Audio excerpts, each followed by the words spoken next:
Oh hey, didn't see you there.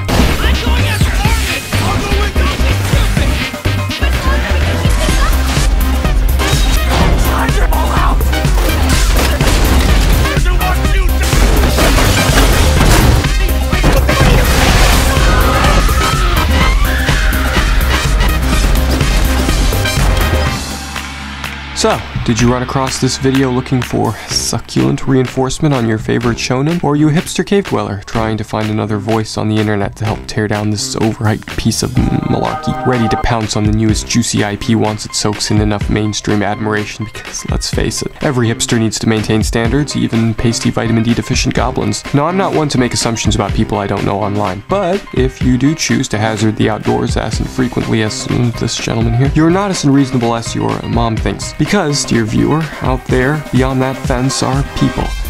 And people are terrible things sometimes. And this idea isn't just restricted to the human mind and the atrocities we are capable of as intelligent beings, but also the human figure, a bipedal, dexterous, vertically efficient killing machine with a sense of familiarity that makes it scary. And this is a common theme that helped inspire Hajime Isayama when he was creating his manga. Attack on Titan is a monolith of a series that powered through the anime world in the summer of 2013. It was made by Wit Studio and directed by Tetsuro Ariki, whose other work includes these gems. I use the term liberally. While this hype train has largely abated, this anime is still going strong, and with season 2 around the corner, I thought I'd take a little time to fart out my own thoughts on the series. Now, assuming you haven't seen the anime, and that's a big assumption I admit, by this time you've probably been spoiled rotten on all things plot by internet douche canoes and other people who want everyone to know just how special they are for reading the manga, by giving the impression that Attack on Titan is a brutal, tragic gore fest about giant naked, only moderately indecent people running around kicking humanity's ass, and this is just complete bull malarkey. This anime is a heartwarming slice of life that follows a group of teenagers who learn about the power of love and friendship. Eren Yeager is an energetic, brash, passionate young man out to prove himself on the dance floor, together with Mikasa, a beautiful, cold, technical perfectionist, and a less talented but book-smart crybaby. He enrolls at an elite dance academy where he clashes with a pompous prick and forms a moderately diverse breakdancing team of talented misfits. But as Team Eren trains for the semifinals, the world record-holding Dance Titans make an unscripted championship opening to Eren's hometown. Surprised, but not one to back down, Eren gives a rousing pep talk and, heart-thumping with sweat pouring down his palms, leads his team to square off against the biggest and baddest before they wipe the floor with him. But it's not over. In an unexpected turn of events, Eren Yeager, driven by desperation, puts up an unprecedented and emotional performance that wins over the crowd. His buddies are thunderstruck, his childhood friend falls in love with him, and the judges pronounce Yeager as the new Titan champion.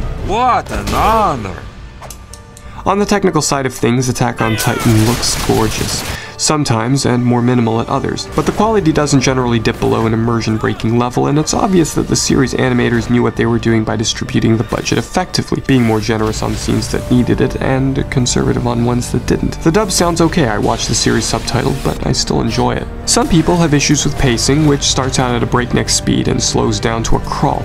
Personally, I didn't have a problem with this. The music is good too, with a couple of choice soundtracks. One scene or presentation arc that stands out to me, even a year after watching it, was the long-range scouting formation in episode 17. It was a smart scene with attention to detail that just kept building up tension and really captured a significant piece of the show's identity, that being the vitality of teamwork and, more importantly, organization. This idea perpetuates that survival of not only the characters but humanity as a whole depends on unflinching sacrifices of individuals and large groups of people, plays a very important role in the series. Every major success and progression made throughout the season depends on the characters working together, and more often than not it involves individuals submitting themselves into the machinations of larger strategies, often to their own oblivion.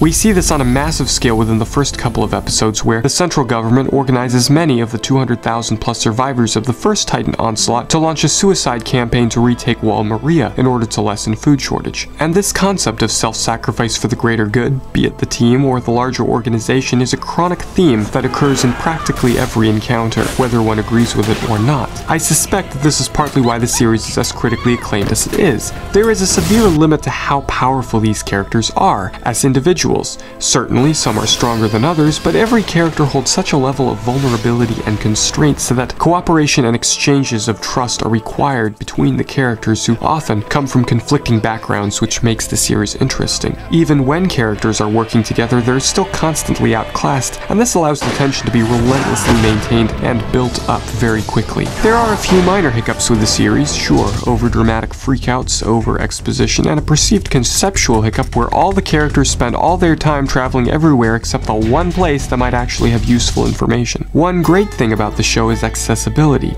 There's a lack of common anime memes utilized to express emotion, and the characters are also fairly modest. There's a lack of fan service, at least in canon. Fan work is something else entirely. In short, most of the pervading tropes in anime that get lost in translation for people unfamiliar with the medium are almost non-existent, and I suspect this is part of the reason this series got the hype it did in the West. If you liked live-action work like Battlestar Galactica, The Walking Dead, and Game of Thrones, you'll probably find something here to enjoy. In summary, the series so far is a well-executed story in a beautifully introduced, intricate, and fascinating world with believable and likable, albeit fairly expendable characters. It's not everyone's cup of tea, but then again, neither is anything. However, if it seems up the dark fantasy alley you frequent on your way to catching up with the latest Knights of Sidonia episode, and you just needed one more random internet nobody to coax you into checking it out, then here you go. A recommendation from someone who likes dubbed slice of life, and watched this anime that's not in my favorite genre, subbed, and liked it.